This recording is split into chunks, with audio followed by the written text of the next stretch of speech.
Welcome back. Well, we have the management of Indian Metals and Ferro Alloys with us. Mr. Panda, the MD of the company, is now with us to give us a brief on what's happening with ferrochrome prices.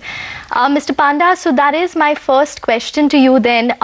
What exactly have ferrochrome prices done in terms of an increase internationally for your realizations back home? Good afternoon, and thank you for having me on the show. Well, ferrochrome, like most of the commodities, has also staged a spectacular comeback because earlier this year in April, the benchmark prices were around 82 cents per pound of chrome content.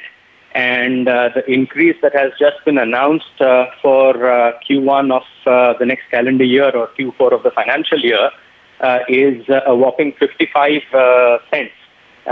So the benchmark will now stand at $1.65 for the January to March quarter of 2017.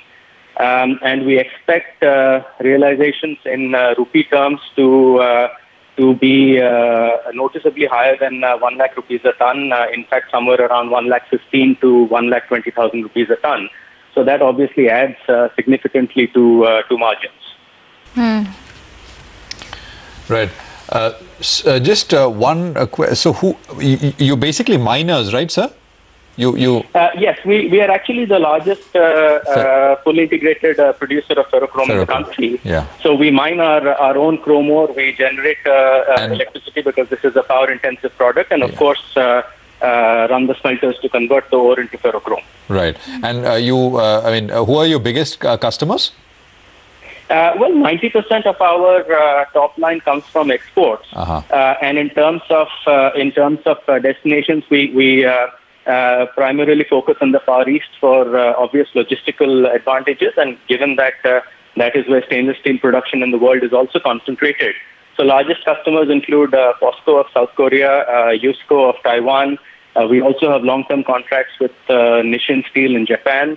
And we sell significant quantities into China as well. So, as benchmark prices rise, you said that you have long-term contracts. So, the price would be fixed for a certain period, right? Or you can increase prices. That's right. That's right. So, just to explain how the system works is that when we say long-term contracts, what it basically means is that tonnages are finalized for depending anywhere from 1 year to 5 years at a time. But the prices are fixed every quarter. So if you look at the ongoing quarter, which is of course coming to an end, the real spurt in spot price increases in China happened after the prices for the current quarter had been fixed. So the benchmark is now sort of playing catch up with Chinese spot prices, and that is what has resulted in such a sharp increase. And we expect it to stay at these levels for a certain time to come, because the source of this increase really has been twofold. One is sustained demand coming out of China, which, as I mentioned, is really the driver for commodities. And secondly, ore prices have increased sharply, and that contributes to the rise in the cost of production of non-integrated producers. So just to give you an idea, ore prices out of South Africa have gone up from about $80 to close to $400 a ton. In our case, of course, there's no impact because we mine our own chrome ore.